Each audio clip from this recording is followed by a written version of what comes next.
Sacrificing bugs to do 2 damage per bug. Putting stuff in the bin. Sacrificing bugs. Several damage. There it is. Okay, felt good. Felt good there.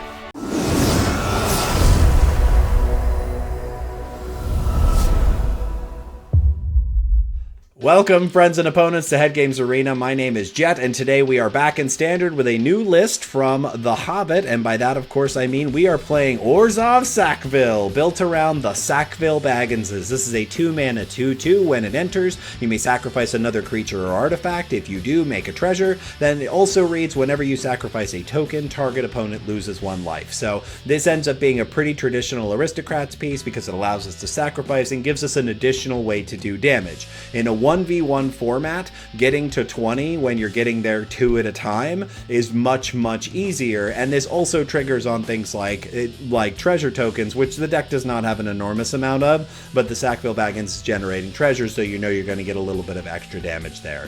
Another new card we're playing around is Lake Town Lookout, 1 mana 1/1. When it dies, it recruits, which means you draw a card, then discard a card. If you discarded a non-land, you make a 1/1 human soldier token. This fits perfectly into this build because not only does it replace itself with a token, it's allowing you to look at more cards and then put cards in the bin. You're incentivized to be putting creatures in the graveyard with this deck anyway, so it's very easy to discard something that generates a human soldier when this creature dies, really preferable.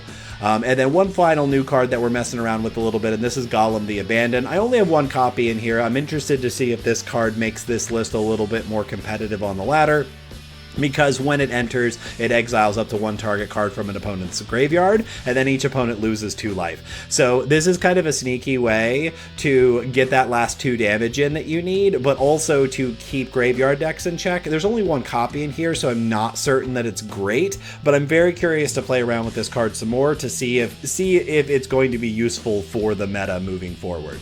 Otherwise, this is a pretty standard Orzhov Aristocrats list. 3 copies of Raise the Past at the top to reanimate all the creatures with mana value 2 or less. If you're looking at the list, those 2 columns to the left all get hit by that, so you're going to reanimate a lot of creatures.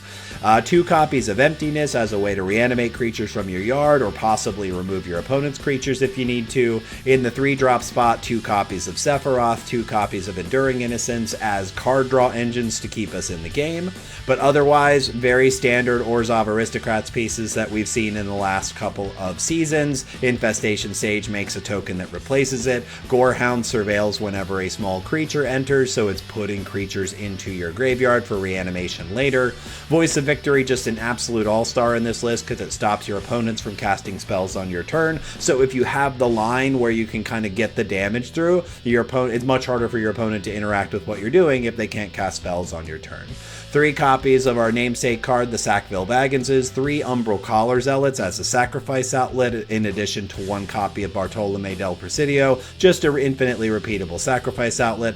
Vengeful Blood Witch does damage when creatures die. Servandum gets bigger when creatures die, and then destroys something if it dies when it's 4 power or greater, which is super easy. This is your 1 really meaningful interaction piece in the list. So that's it. Make small creatures, sacrifice them to drain your opponent out. It's remarkably effective, and I do think that the Sackville-Bagginses really kind of occupies this middle of the road space that allows this list to really feel a little bit more consistent. Before we head over into the gameplay, as always, I'd like to invite you to do whatever you can to support the channel. Maybe like the video, maybe leave us a comment down below, let me know what you think about this deck or what other decks you'd like to see us play in Standard, and as always, you can just give us a subscription if you like what we're doing. Thank you, as always, for being here. Let's play some head games. Alright, gang, game 1 with Orzhov Sackville. This is a black and white Aristocrats deck built around a couple of new cards, including a couple of new cards from the Hobbit set. Snarling Gorehound on 1 is a great way to start, so we don't mind that at all. Raise the Past in hand makes me feel really good about what we're doing. This is going to seem a little strange, but I think I'm going to play Godless Shrine tapped. I'm not necessarily trying to, like, really get out the gates attacking our opponent, I'm happy to play Snarling Gorehound and then immediately get value from it. So that's what we're going to do. Snarling Gorehound, Infestation Sage, definitely dumping Blood Witch. And we have 4 lands in hand and Raise the Past, so the longer our opponent allows us to dump stuff into the graveyard, the better Raise the Past becomes. Temple of Deceit for our opponent, Scries. So Sultai colors for them, what does that mean? Temple of Deceit is a scry land and not a surveil land. Okay. Bleach Bone Verge for us gives us Enduring Innocence. We will bin a land that we don't need and attack for 2. Okay, pressure's on now. Sacrifice Outlet would be fantastic off the top here. Tap land for our opponent. Removal spell. Holds up counter. Cruel Claws Heist. Just discarding a card. So they get to take Raise the Past. That feels very bad. You got it, friend. Here's a Lake Town Lookout. We're gonna surveil and draw a card. Let's get in and get our attacks in. I think I might pass the turn here. Because it looks like they're playing Sultai Control, so I think there's a very real chance that they actually that they do board wipe here, so I'm just gonna hold.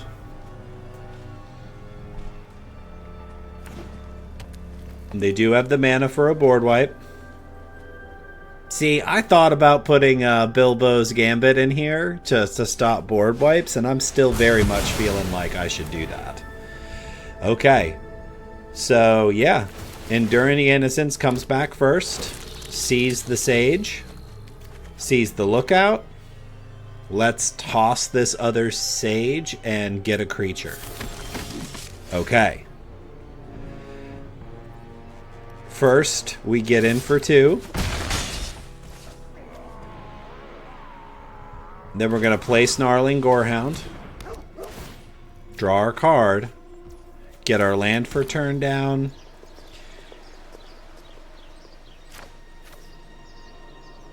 I'm very tempted to play Sackville-Bagginses here. I'm going to hold. I mean, I'm going to hold because they're playing a control deck, so non-zero chance they keep wiping the board. Okay. Coming of Galactus destroys the Enduring Innocence for good? Sure. Okay. What does it do next? Each opponent loses 2 life. I see. Okay. Vengeful Blood Witch. We don't need a land. Get in for 3. Now we're definitely going to do it. Sackville-Bagginses. Sacrifice the creature token. 2 more damage to our opponent. We'll leave Voice on top. We'll get our land down and say go. Each opponent loses 2 life.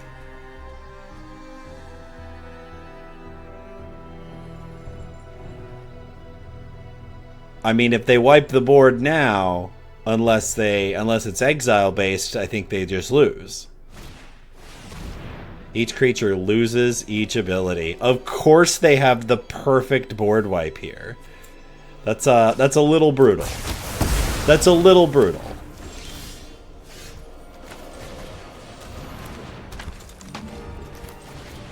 Oh, I did this completely backwards because I'm very frustrated that our opponent had exactly the right removal spell.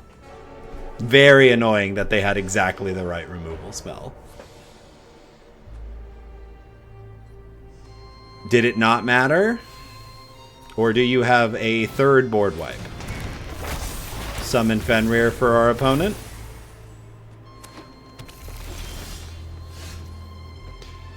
Proceed to combat. Attack with everybody. We'll leave Sephiroth on top, leave Sephiroth on top. It does not matter. I've got 2 menace creatures. Ooh! Got through several board wipes.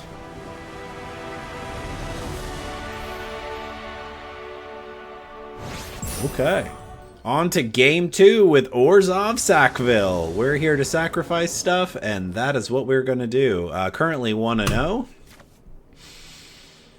We've got turn 1 into turn 2. I don't dislike where we're at. I think we can make this work. We are on the draw. Bleachbone for our opponent. Forsaken Miner, probably doing something relatively similar to what we're doing, but not exactly right. Okay, let's use the Concealed Courtyard to get this Infestation Sage down.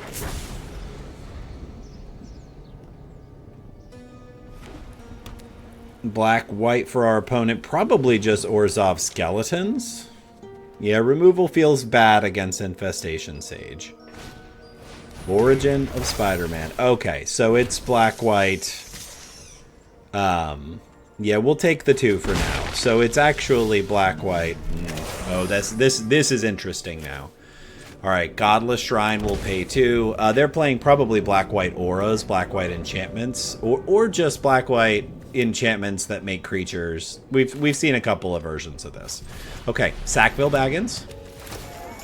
Sacrifice the Infestation Sage. Draw a card. Make a treasure. Play a second Infestation Sage. Do a damage to our opponent. Something gets a counter.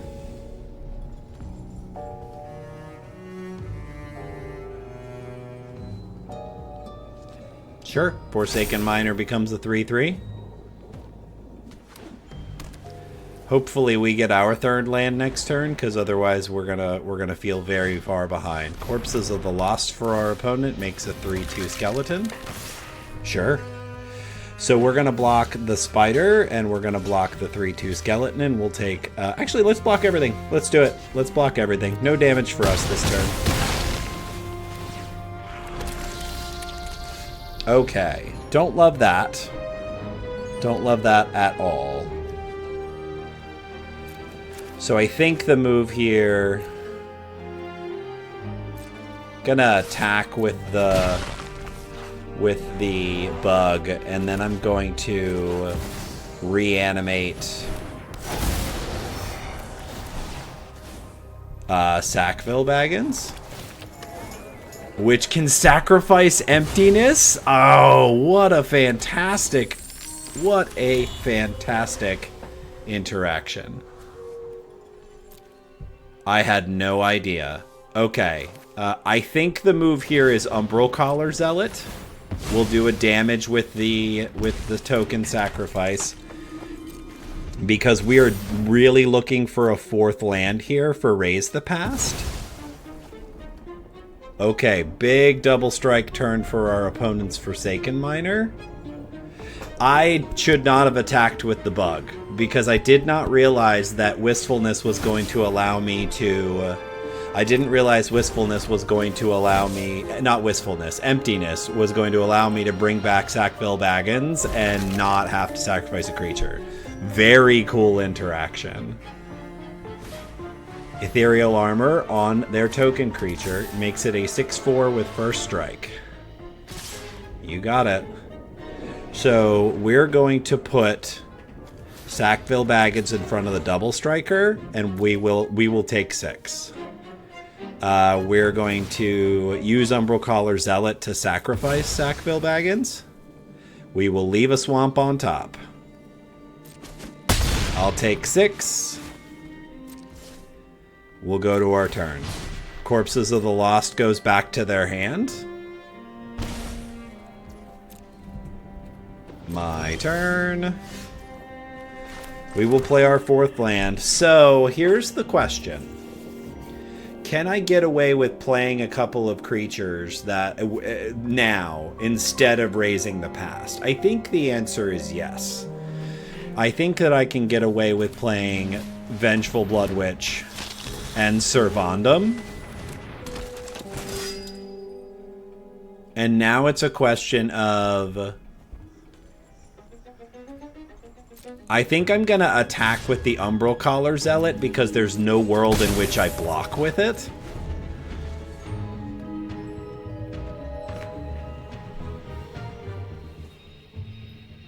I've got some pretty nasty tricks here because I can sacrifice at instant speed and make Servandum bigger, and then I can also sacrifice Servandum. Sure.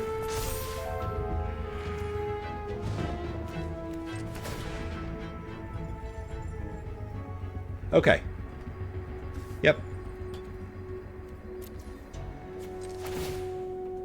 We will sacrifice Servandum.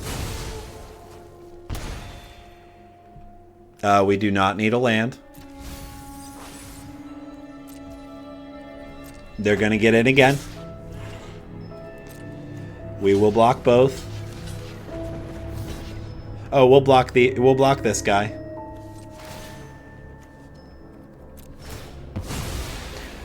This is what Aristocrats does. We do not need a land. We'll sacrifice our creature. We will sacrifice our creature. We will keep putting lands in the bin. Alright, here we go. Raise the past. Everybody's back. We're going to sacrifice an Infestation Sage. That's going to trigger several times. Look at all these fantastic triggers. We're going to attack for 3 and put our opponent at 6. We just win now, right? Sacrifice Infestation Sage to Umbral Collar Zealot. Trigger, trigger, trigger. We're just putting stuff in the bin. Sacrificing bugs to do 2 damage per bug. Putting stuff in the bin. Sacrificing bugs. Several damage. There it is. Okay, felt good. Felt good there.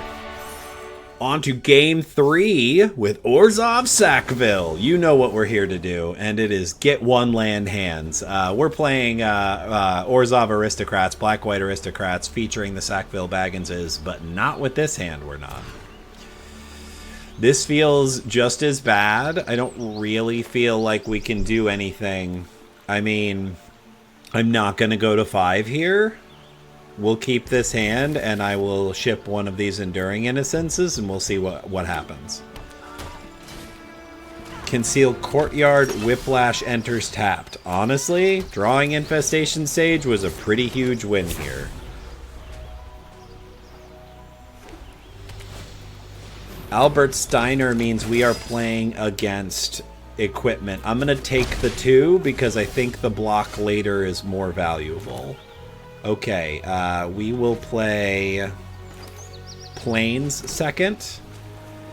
And I think we go ahead and play Sackville-Baggins here. Infestation Sage turns into a bug, makes us a treasure, and we segue that treasure into Snarling Gorehound, doing 1 more damage to our opponent. Let's see where we go from here. So our opponent is playing Orzhov equipment, and this is fascinating that we've played against back-to-back Orzhov decks that are not the same thing as ours. What a world standard is right now. It does feel pretty interesting and wide open at this point. Yep. He just gets bigger for each equipment. Man, Steiner is better than he looks. Lava Spur Boots. Steiner's very big. Yeah, we'll just take the 6. Okay. Bleached Bone Verge as our land for turn. We will play Enduring Innocence, scrying, surveilling a land into the graveyard. I think we're going to attack with... You know what? I actually just think we hold everybody back. Yep. We hold everybody back. Very interesting how big Adelbert gets. I need a sacrifice outlet to keep them from gaining life. We're going to continue to fall behind if I don't figure something out. I need a Super Soldier Serum. It's pretty cool. Okay, so this thing is a 6/4 now. It's a 6/4 first strike, vigilant, haste, ward 1. Okay, so we are going to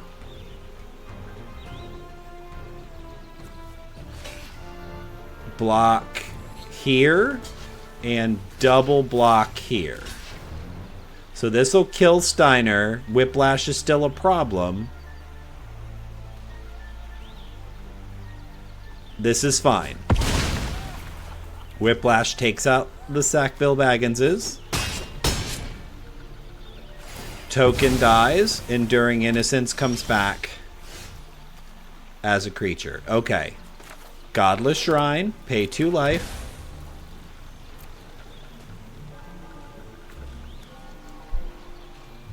I'm concerned here because, you know what? It's correct. Raise the Past. Brings back Sackville-Baggins. Oh, I wish I would have drawn the card first. Yeah, okay. Infestation Sage. Okay, I think we just absolutely dump stuff into the graveyard until we get to a free sack outlet or another Raise the Past.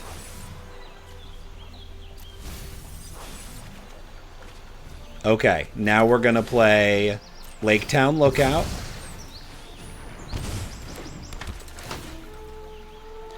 Keep binning stuff. They cannot block the menace creature. Okay. Listen, our opponent has a big scary creature, but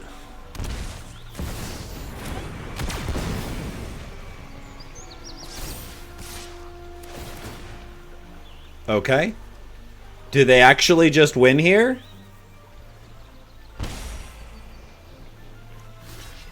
Okay. Good game, opponent. Okay.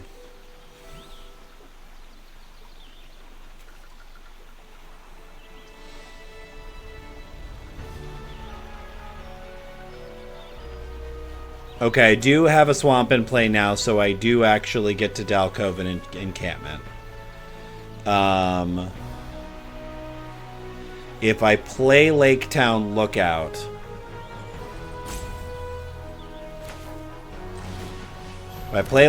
Lookout, I get to surveil and then draw a card.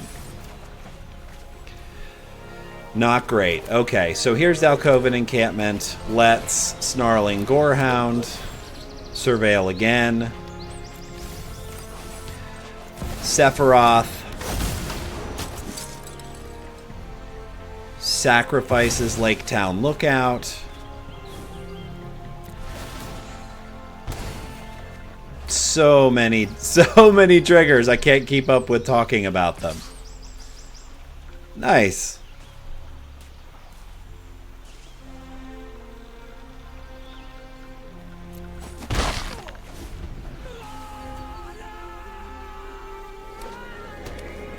Yeah, I mean, they do have lethal on board here. It's just still pretty bad manners to good game before the game is actually over. There it is, folks. Stomped by a jank deck.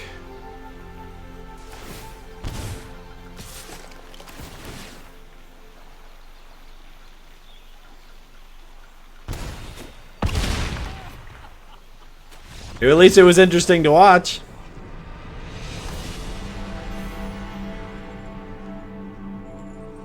This is game 4 with Orzhov Sackville. Maybe we'll play against a deck that isn't black and white this time. We are an Aristocrat Sacrifice deck in black and white. Infestation Sage, Bartolome is a sacrifice outlet. We're fine with this. Black-red for our opponent, and on turn 1 they get Valgavoth's Faithful, so arguably some kind of Reanimator deck. Here is an Infestation Sage. So they've got a Zombify built into Valgavoth's Faithful here. Yeah, we'll block.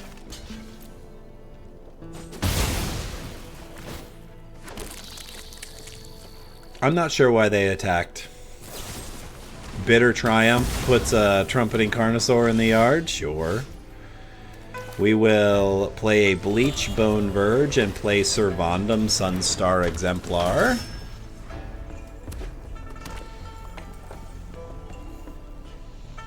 Another removal spell from our opponent.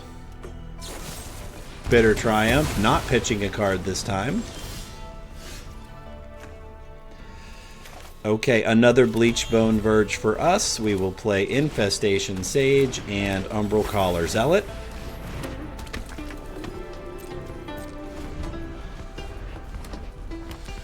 Zombify, I'm guessing. Torch the tower from our opponent. Yeah, that's fine. Goodbye, Umbral Collar Zealot. Dalkovan Encampment comes in untapped. We're going to play Vengeful Blood Witch into Bartolome del Presidio and attack for 1. I mean, if our opponent has the Zombify, they get to get the dinosaur back. Here it is. Sure. Discover 5. Hits a fear of missing out. Sure. They don't cast it. I guess they didn't want to discard what's in their hand. We're okay here.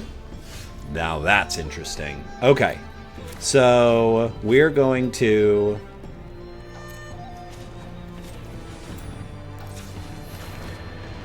go full control here so that we get to do a couple of different tricks. We're going to cast Emptiness. Get Servandum back. Servandum's now on the table. Sacrifice Emptiness to Bartolome. Ping our opponent for 1. We can actually take the full control off now. And from there, we'll just say go. Our opponent does not have another target for Zombify. You got it. Discarding. Another fear of missing out.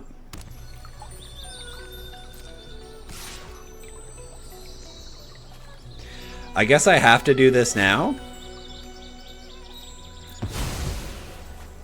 Sacrifice the Infestation Sage to make a token. Get Servandum to 4. Sacrifice Servandum. Destroy the Trumpeting Carnosaur.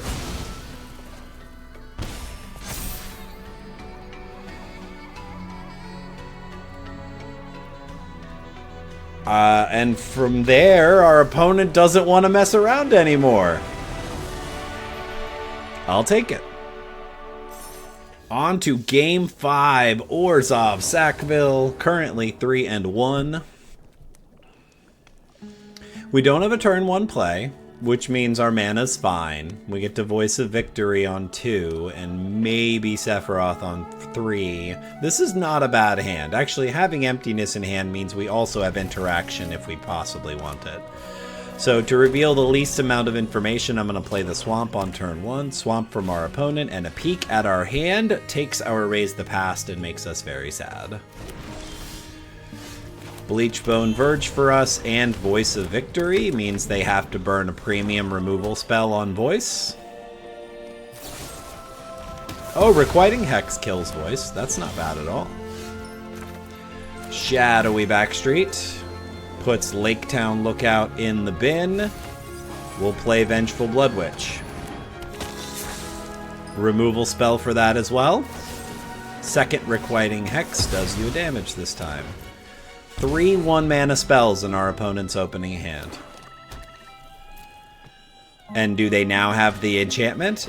Another Duress whiffs 4 1-mana spells in our opponent's hand. Okay. We're gonna pay 2 life to make Godless Shrine come in untapped. I'm gonna evoke with 2 white.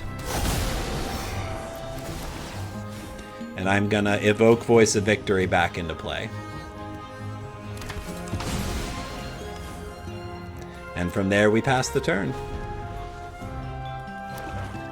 4 mana for our opponent, Bloodletter of Aclazotz. Okay. We will play our land for turn and attack with Voice of Victory.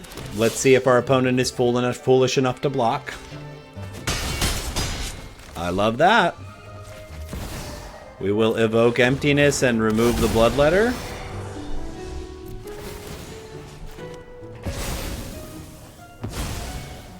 And then we will follow up with Sephiroth, sacrificing the token, drawing a card. Not a great card.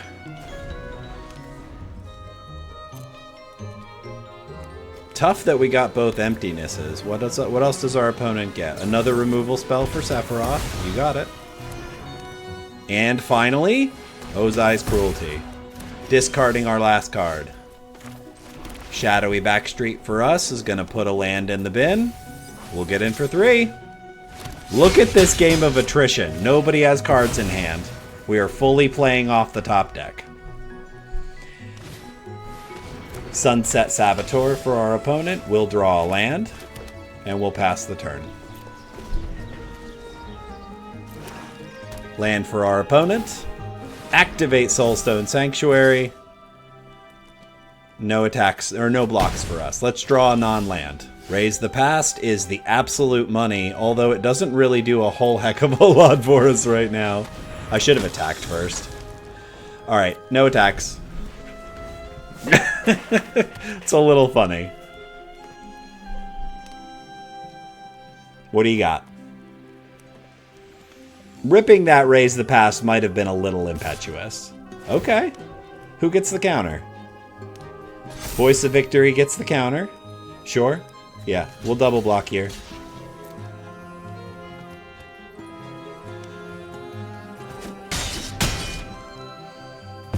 Sunset Saboteur off the table. 2 Blood Witches and a Lake Town trigger.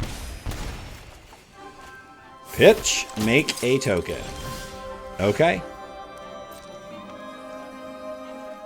So, attacking with Voice means I get a single point of damage in here. Because they block the Voice of Victory. Oh no, it means I get at least 2 in. So you block the Voice of Victory, and you take 2. We will play Lake Town Lookout. It probably actually made sense for me to hold that. Because then if I drew Enduring Innocence...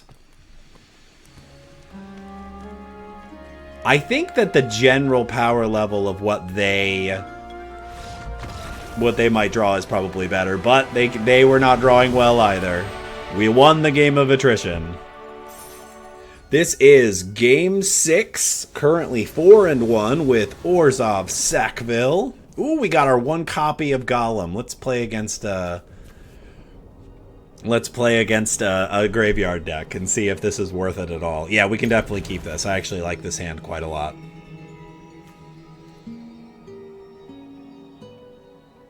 Because we get to Snarling Gorehound into either Golem or Servandum. It's probably like Golem on 2 is better than it looks. Now, it doesn't exile something unless like that's definitely what they're doing. Okay.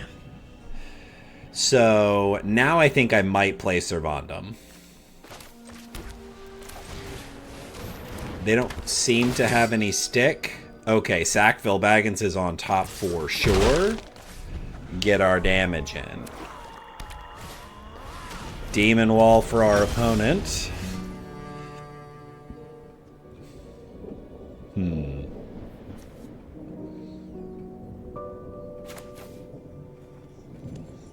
Both of my creatures have Menace, so neither of them can be blocked by what our opponent is doing. I don't necessarily want to rip Golem here, because I think it might have things to hit in their graveyard, but I kind of feel like it probably doesn't. Okay, here's the move as I see it. I'm gonna play Godless Shrine tapped. We will play Golem the Abandoned.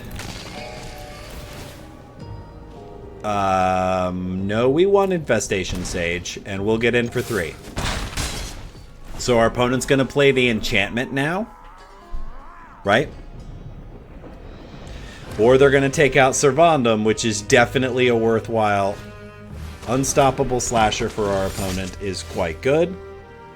Okay. Here is Dalcoven Enchantment. We will play Infestation Sage. We'll put Voice of Victory in the yard. Sackville-Bagginses is actually going to sacrifice Golem.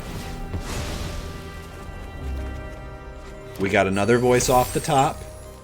We'll put a land in the yard. Umbral Collar Zealot. Do a damage to our opponent. No attacks. I feel great about where we're at. We've got all of our pieces on board. We've got sack outlets. They're playing a black deck that wants to commit to the board. So the likelihood that they're playing mass interaction is a bit lower, I think. They're probably not running Day of Black Sun or whatever it is. Deep Cavern Bat's going to steal our Voice of Victory. We do not care about that. Go ahead. Strategic Betrayal. Okay.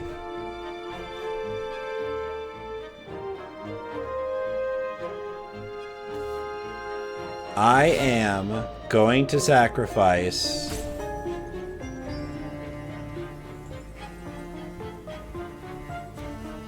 Infestation Sage now. Servandum's going to get a trigger. We will leave Lake Town Lookout on top. Okay, and then when Servandum dies or is put into exile while the power is 4 or greater, destroy up to 1 non-land permanent. So we're going to let Vondum go. And we're going to remove the bat.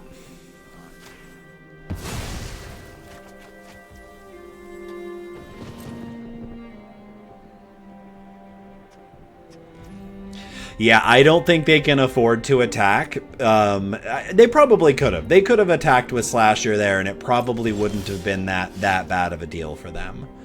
So I can actually get in with the bug and use Dalcoven Encampment to do a bunch of damage to them. And I don't think that that's the worst thing I've ever heard of. Or I can play Voice of Victory and Lake Town Lookout and just go from there. Let's do that. Let's get everything on board. We're going to leave Blood Witch on top because I'm fairly certain that wins me the game. We'll get a single damage in flying. Opponents at 12. We got blockers for days. So if they can remove Umbral Collar Zealot, it makes our plan a little worse. Bloodletter of Aclazotz is the definition of no big deal.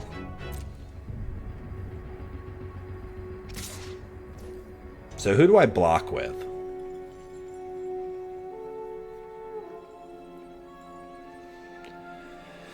I think it has to be Gorehound.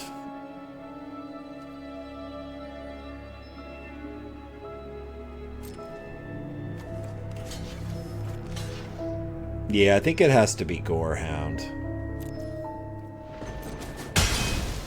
Gorehound dies. Here is a Vengeful Blood Witch. So if I attack with Voice of Victory, what happens? Not enough. I think we just pass. What else does our opponent have? Unholy Annex is going to be problematic.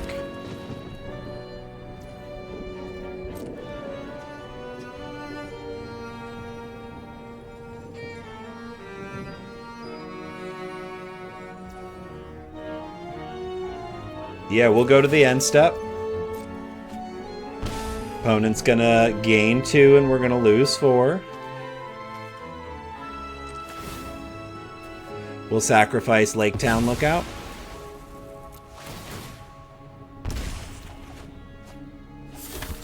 Make a token. Infestation Sage is decent, but I don't think it really does what I need it to do right now. I need something big. That's not it either. We're certainly not dead on board. I just don't think I can win just yet. We'll play a land. I don't think I can win just yet.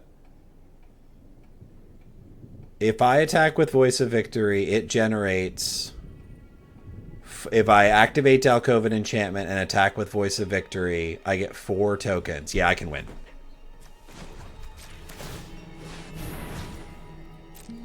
We'll attack with Voice of Victory. I should have just attacked with everything, actually. Move the blocks.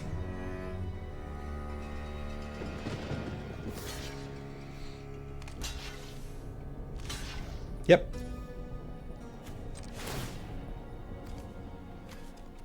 Sacrifice a blocked creature. 2 damage. I'm just going to leave it on top, even though it's not a card that I want, because I'm just actually trying to win here. And really, they can't cast any spells right now, so I don't think there's anything they can do to stop me. This is why it's very frustrating to play against aristocrats decks, because they get to sit here and watch me do this until they realize that it's inevitable.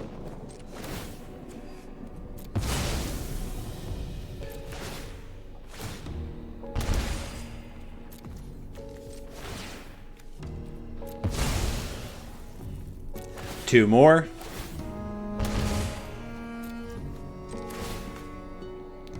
Two more.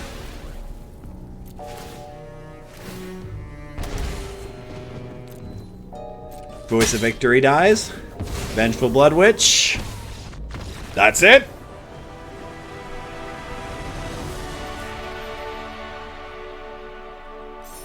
And at long last, friends and opponents, Game 7. Currently 5-1 with Orzhov Sackville. Just a pretty standard black and white. Get lots of small creatures and then raise the past. Beat your opponent to death with drain effects. Pretty fantastic. Yes, Gorehound into Voice of Victory is a very strong start. I don't mind this at all. It might even be Gorehound into Lake Town. We'll see. Concealed Courtyard into a Snarling Gorehound. No removal from our opponent. Let's see what they do on turn 2. If they pass the turn without doing anything, I'm going to play Lake Town Lookout. Okay, so they are playing Slick Shot Show Off. Which is bad for us, frankly speaking. We will play Voice of Victory. That's going to trigger Gorehound. We can take a Concealed Courtyard as our third land.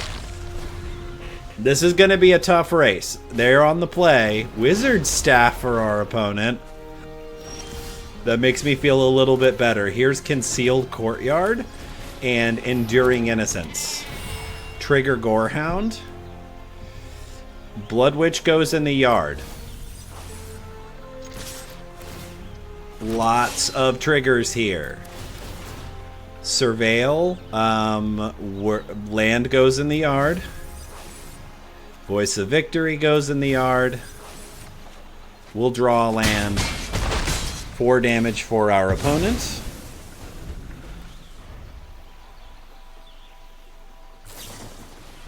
Opt. They're in trouble. If they're if they are main phasing an opt, they're in trouble.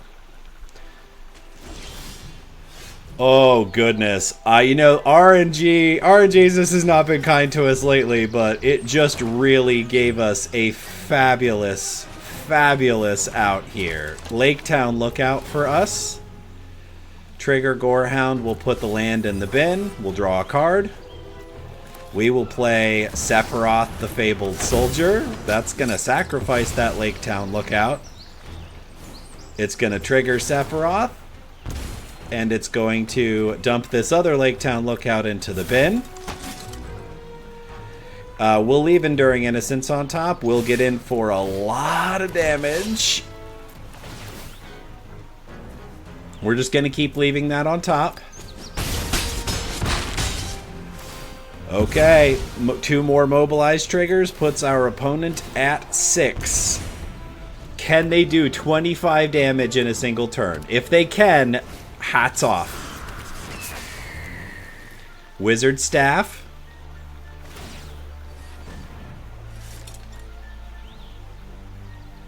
They've only got 3 mana. What could they possibly do?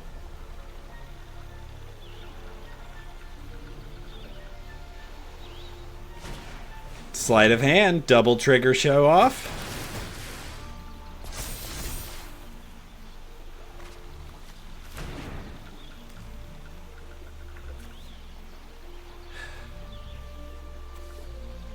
Okay, so it prowess triggers. I see. So close. Yeah. 16 is still a solid hit. Not good enough. All right, friends and opponents, how did we do today? 6-1 on camera. This deck was absolutely killing it today. I love Aristocrats as a playstyle. I always have. One of my favorite commander decks is Ratadrabik of Urborg, which is 100% built around black and white sacrifice things. And trust and believe, a copy of Sackville-Bagginses is going in that deck as soon the next time I upgrade it. I already cracked one of these in paper, so I can't wait to put this in the deck and see if it is as good in that format as it is here. I really am already a believer. This is not an overpowered card. It just does the right amount of what you need it to in the right spot. Kind of the glue that holds this deck together. This on 2 after something like Infestation Stage or Lake Town Lookout means you end turn 2 with a treasure and a token creature in play, and you've drawn an additional card. So in terms of what you committed to the board, almost nothing at that point. If on turn 3 you're hitting something like Sephiroth, you're feeling really good about where you're at. Or if they remove Baggins and on turn 3 you're playing Emptiness, you still feel good about that. So I really love that this deck can more aggressively block what our opponent is doing. Just very literally, you can throw your creatures in front of blockers, in front of your opponent's creatures as blockers, knowing that you're probably going to get those creatures back later. So Sackville-Baggins felt very good in this deck today. I definitely think that this deck has some legs. I mean, is it going to be top tier? Sometimes you're going to have bad draws with a list like this, and it's going to feel really underpowered because, let's face it, there are 12 commons in the 1-drop spot, and they don't necessarily feel all that powerful if you don't have the other cards that support them. But when you do have the other cards that support them, you really start to feel like this list is a little bit stronger. So in a lot of ways, this is almost a budget list. You could actually get away without playing the Sephiroths or the Emptinesses. There are uncommon copies of these things that would be a little bit better. For example, if you didn't have the Sephiroths, you could do more Enduring Innocences. You could do anything that sacrifices creatures to draw cards. And instead of Emptiness, you could play the Dewdrop spell. I can't remember the name of it. Anything that reanimates a couple of creatures. There's plenty of different options as far as these things go. So you could build this on more of a budget than what I have built it on here, but it's also, even the way I have it built, not that rare heavy. Obviously, the land base is a little rare heavy, but in terms of the cards that are actually in the deck, Bartolome's an uncommon, Vengeful Bloodwitch is an uncommon, Umbral Caller Zealot's an uncommon, Golem is an uncommon. All of these are commons.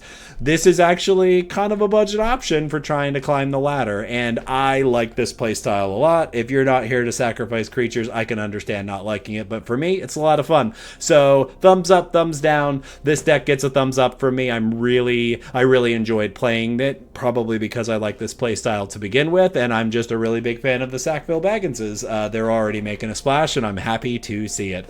If you're here at the end of the video, listening to me ramble about the deck, thank you so much. Just the best thing that you can do to tell the algorithm that people are watching our videos to the end, and that it should show it to more people. We want that. We want the old algorithm on our side, right? That's what we're here to do. Thank you, as always, for taking the time, and remember, take care of your head.